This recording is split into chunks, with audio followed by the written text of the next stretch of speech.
One piece के episode number 2 की शुरुआत में हम देखते हैं लूफी और कुबी को, जो कि एक आइसलैंड पर उतर चुके हैं जोरो की तलाश में। और इसी के साथ हमारे इस एपिसोड का नाम है enter the pirate swordsman pirate Hunter जोरो। एपिसोड की शुरुआत में लूफी उस जगह के लोगों से पूछ रहा होता है कि उन्हें जोरो कहाँ पर मिलेगा, और जोरो का नाम सुनते से ही वो सारे लोग घबरा कर इधर उधर भागने लगते हैं। और यह सब देखकर कुबी लूफी से कहता है, क्या तुम पागल हो? जोरो से यहाँ सब डरते हैं, वो एक हैवान है, उसका नाम मत लो। यहाँ पर तुम सबसे पूछो कि मरीन लीडर मोरिन कहाँ है, और मोरिन का नाम सुन के तो सारे लोग और ज्यादा डर जाते हैं और इधर उधर भागने लगते हैं। और यह सब देखकर कुबी लूफी से पूछता है कि आखिर ये सब मरीन लीडर से क्यों डर रहे हैं। और फिर लूफी और कुबी बहुत ढूंढने के बाद आखिरकार मरीन बेस को ढूंढ ही लेते हैं। और इसके बाद हम लूफी और कुबी को देखते हैं जो कि दीवार पर चढ़कर जोरो को देख रहे होते हैं। और जोरो को इस वक्त मरीन वालों ने अपने कब्जे में कर रखा है। और जोरो को इससे बंधा हुआ देखकर लूफी कुबी से कहता है कि हमें उसे छुड़ाना होगा।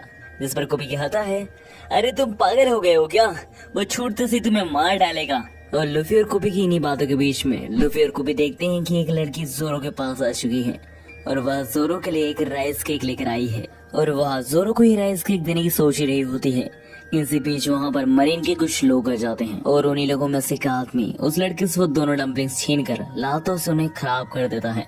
और वह उस लड़की से कहता है कि क्या तुम्हें नहीं पता कि मुजरिम को यह सब खिलाना गलत बात है, तुम्हें भी जेल होगी और तुम्हें भी मरने की सजा मिलेगी।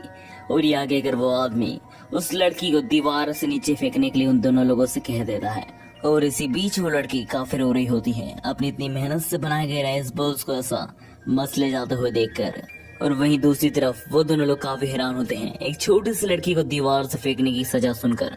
जिस पर वो लड़का कहता है कि तुम्हें नहीं पता कि मैं किसका बेटा हूँ, मैं इस मरीन कैंप का लीडर का बेटा हूँ, यानी मॉर्गन का बेटा, तुम्हें मेरी बात माननी होगी।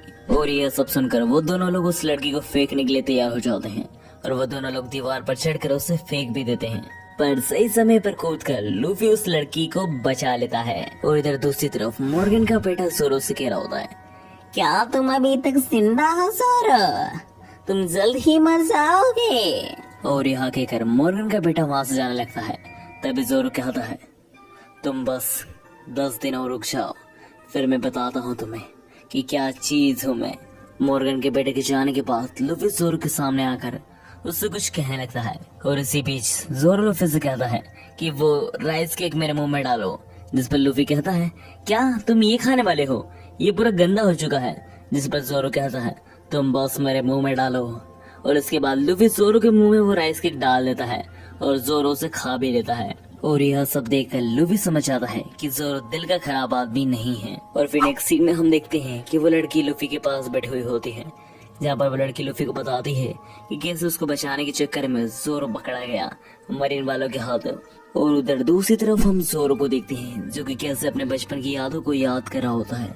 वो अपने एक बचपन की दोस्त को याद करता है कि कैसे उसकी वजह से वो आज स्वॉर्ड्समैन बना। और जोरो ये सब सोच ही रहा होता है कि उसी वक्त लूफी वहाँ आकर जोरो से कहता है, हे जोरो, तुम्हारे स्वॉर्ड्स कहाँ हैं? मैं सोच रहा हूँ कि तुम मेरे क्रू में स्वॉर्ड्समैन बन जाओ, इसलिए मुझे तुम्हारी स्वॉर्ड ढूंढनी पड़ेगी जोरो। और यह सुनकर जोरो लूफी से कहता है कि मैं तुम्हें मार डालूंगा। जिस पर लूफी कहता है, अरे कोई बात नहीं, पहले तुम ये बताओ कि तुम्हारी स्वॉर्ड कहाँ है। और यह कहकर लूफी आगे जाने लगता है, जिसे देखकर जोरो कहता है, अगर तुम मेरी मदद करना ही चाहते हो तो डायरेक्शन इस तरफ है, उस तरफ नहीं गधे।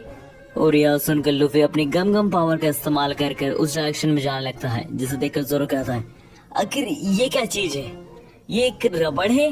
और इधर दूसरी तरफ हम देखते हैं कि मॉर्गन अपने बड़े से स्टेचू को खड़ा करने वाला होता है कि इसी बीच लूफी वहां आ जाता है। और लूफी को ऐसे रबड़ की तरह कूदता हुआ देखकर वहां के सारे लोग हैरान हो जाते हैं कि आखिर ये क्या चीज है। और लूफी की स्पेड एसेंट्री के दौरान लूफी के हाथों गलती से मॉर्गन के स्टेचू का एक किनारा टूट जाता है, जिसे देखकर मॉर्गन को बहुत गुस्सा आता है और वो कहता है कि लूफी को जान से मार दो। पर इन सब से लूफी को कोई फर्क नहीं पड़ता और वह मॉर्गन के बेटा से कहता है, हे तुम मेरे साथ चलो, मुझे जोरो की तलवार नहीं मिल रही है, क्या तुम मेरे ढूंढने में मदद करोगे? और ये आगे का लूफी अपने साथ मॉर्गन को बेटे को लेकर जोरो की तलवार ढूंढने निकल पड़ता है। और इधर दूसरी तरफ हम देखते हैं कि जोरो को बचाने के लिए कोबे भी आ चुका है और कोबे जोरो की बंधी हुई रस्सियों को खोलने लगता है। और जोरो को खोलते हुए कोबे जोरो से कहता है कि हम तुम्हारी मदद तो कर रहे हैं, पर जोरो तुम्हें लूफी की मदद करनी होगी। वो एक अच्छा इंसान है, उसे पायरेट किंग बनने के लिए तुम्हारी जरूरत है जोरो। और कोबी की ये सारी बातें जोरो भी काफी ध्यान से सुन रहा होता है। पर इन्हीं सब बातों के बीच में मरीन वाले वहां आकर कोबी और जोरो दोनों पर ही बंदूक तान देते हैं। और तभी इधर हम देखते हैं कि लूफी ने भी जोरो की तलवार बस ढूंढ ली है। और इसी बीच दूसरी तरफ हम जोरो को देखते हैं, जिसके सामने मोर्गन और उसकी पूरी सेना उसे मारने के लिए तैयार है। जिसे देखकर जोरो मन में कहता है, मैंने उससे वादा किया है कि मैं इतनी जल्दी नहीं मरूंगा और मैं इस दुनिया का नंबर 1 स्वॉर्ड्समैन बनकर ही मरूंगा। और जोरो ये सब सोच ही रहा होता है कि मरीन वाले जोरो के ऊपर गोलियों से हमला कर देते हैं। पर इसी बीच लूफी वहां आकर जोरो को बचा लेता है और सारी गोलियों को अपनी गम गम फ्रूट की पावर से वही रोक लेता है। और लूफी के पास रबर पावर है, इस वजह से लूफी को गोलियों का कोई असर नहीं होता। और लूफी को ये करता हुआ देखकर जोरो मन में कहता है, आखिर ये क्या है। एंड गैस इसी के साथ एपिसोड 2 ऑफ वन पीस हमारा यहीं खत्म होता है। एंड गैस आगे से एक वीडियो में मैं 2 से 3 एपिसोड कवर करने की कोशिश करूंगा। तो मिलते हैं नेक्स्ट एपिसोड में, तब तक के लिए बाय बाय गाइस।